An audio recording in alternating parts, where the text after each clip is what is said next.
وہ جو چاہے تو کیا نہیں ممکن، وہ اگر نہ چاہے تو کیا کرے کوئی۔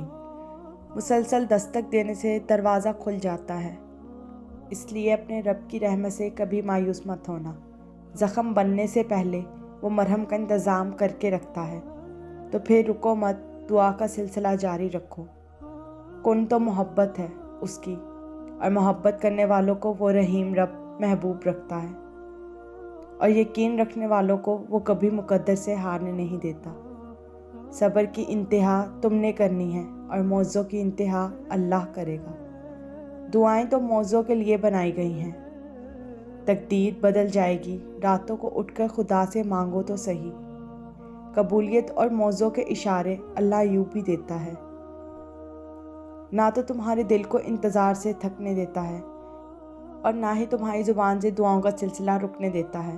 کبھی سوچا ہے اگر اللہ نے دعا قبول نہ کرنی ہوتی تو وہ بلا وجہ تمہارے دل کو ایک ہی دعا پر کیوں روک دیتا؟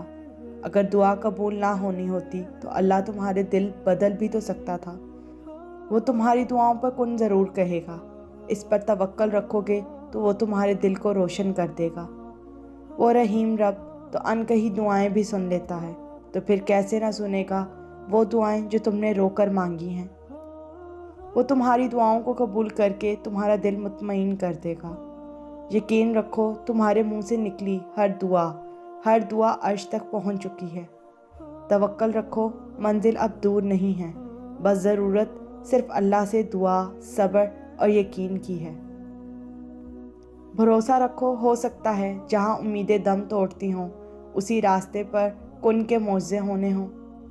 تمہاری تڑپ تمہیں کھینچ لاتی ہے اللہ کی طرف، پھر تمہارے لیے وہ معجزے ہوتے ہیں جن کا تم نے کبھی گمان تک نہ کیا ہو۔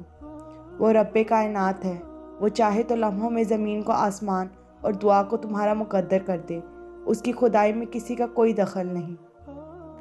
نظر انداز کر دو ان سب وسوسوں کو جو تمہارے دل کو بے چین کرتے ہیں۔ تم اللہ سے مانگو اور بے حساب مانگو، اور پھر دیکھو کیسے تمہاری سب مشکلات کا حل نکل آئے گا۔ معجزے تو تب ہوتے ہیں جب تمہارا اللہ پر کیا ہوا بھروسہ ہر طرح کے وسوسوں سے پاک ہو جائے۔ پہلے دعا، پھر صبر، مزید دعا، مزید صبر۔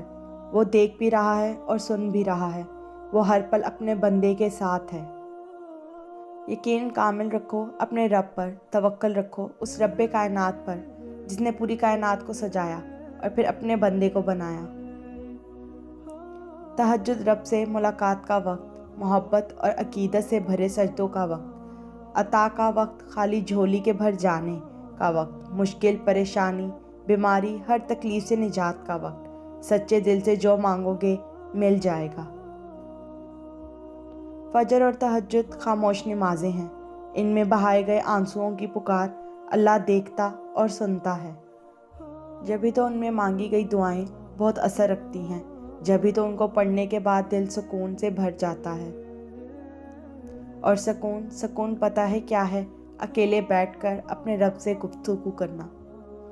معجزات کرنا اللہ کی شان ہے، وہ ضرور معجزے کرتا ہے، وسیلے بناتا ہے، مدد کرتا ہے۔ ان لوگوں کی جن کی نیت ہمیشہ سچی ہو، جو اپنے رب پر توکل رکھتے ہوں۔